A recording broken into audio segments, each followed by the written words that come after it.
Here are 3 magic items you can use in your campaign that are pretty cool. There are also service awards actually currently for Adventure League DMs. That's why I'm making this video for me, so I can remember what those are. But this might benefit somebody else, so stay tuned.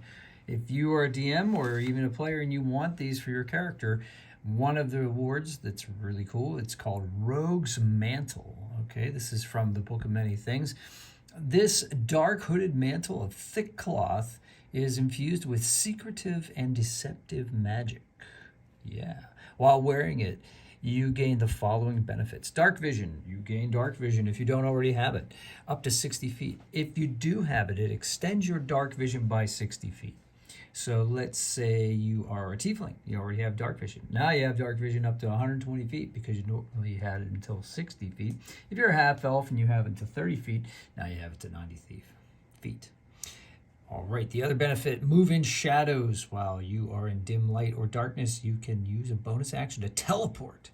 Along with anything you're wearing or carrying, up to 30 feet to an unoccupied space you can see that's also in dim light or darkness. You then have advantage on the first melee attack you make before the end of the turn. So basically, surprise attack for rogues. You zoom from one shadow to another. Pretty cool stuff. And then this one's really interesting. Willful Enmity. You can cast the Antagonize spell, right? Save DC 15, which is awesome, especially at lower levels, because you may or may not have a great spell casting DC when you're in at lower levels from the mantle. And you cast this from the mantle, so it doesn't take up any of your spell slots. Once the mantle has cast the spell, it can't cast it again until the next dawn. Okay, what's Antagonize? Well, the Antagonize spell, actually, is also from the Book of Many Things, and it's instantaneous, and it's a ranged one, so you can do it up to 30 feet. You do have to have a material, which is a playing card depicting a rogue. That's pretty awesome.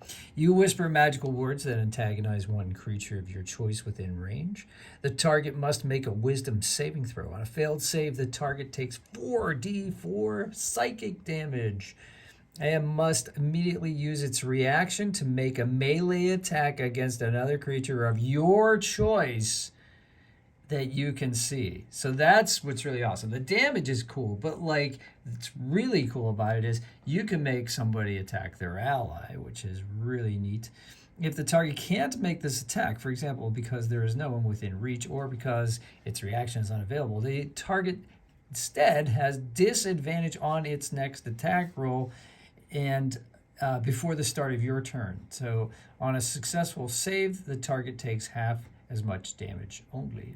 So that's pretty cool. So there's even a backup in case like this couldn't happen. And then it says at higher levels you can cast this spell. Well, that's if you actually have this spell in your spell book, not if you have the cloak, the Rogue's Mantle. But I thought that was a pretty cool item. So that's pretty neat. I like playing rogues, so that may definitely come in handy for me. Now, 2 more that they are giving service awards for. One of them is the Cloak of the Bat. Where is that? Cloak of the Bat. There it is. All right. It's a wondrous item. It's a rare wondrous item. While wearing this cloak, you have advantage on dexterity and stealth checks, right? Dexterity, stealth checks. In an area of dim light or darkness, you can grip the edges of the cloak with both hands and use it to fly at a speed of 40 feet. If you ever fail to grip the cloak's edges while flying in this way, or if you're no longer in dim light or darkness, you lose this flying speed. Okay, it's like Dracula, right? He grabs the cloak and then he just takes off. Also, while wearing the cloak in an area of dim light or darkness, you can use your action to cast Polymorph on yourself, transforming into a bat. So you can't just turn to a dinosaur or whatever. You have to turn to a bat. While you are in the form of the bat, you retain your intelligence, wisdom, and strength. Intelligence, wisdom, and charisma scores. You do not have your strength, your dex, or your, what's the other one? You guys tell me in the description below. Constitution. You have all of the characteristics, like physical characteristics of a bat, but you still have your mind, basically. The cloak can't be used this way again until the next dawn. So you can make an escape with this, transforming into a bat and flying away from a difficult situation. Basically, I think this is more for flavor than anything, because if you're playing a character that's a vampire or wants to be a vampire or wants to assume other people assume that they're a vampire, then that might be a way to go.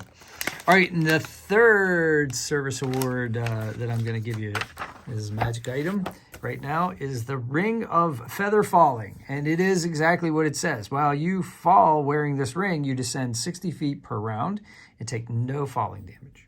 So this would be really great if you're like walking around the parapets of old castle, or if you're in Eberron where the city is very high. It's kind of like Star Wars where everything is like catwalk with no railings. Remember those guys that were like on the Death Star in the actual like chamber that shot the beam and there was no like railing for them, you know, that sort of thing. I think Family Guy made fun of that, but no, a Ring of Feather Falling could come in really handy. It doesn't say whether or not you can have somebody on your back while you're falling and if it'll help them too. But ask your DM. You never know. All right, those are three more of the ones that they're giving out. So I'm going to do the rest of the more legendary ones on the next video. If you like this, please tell me, because I like doing these, but I'll do something else if you guys don't watch them. So, all right, have a great day, and I'll see you guys on the next one.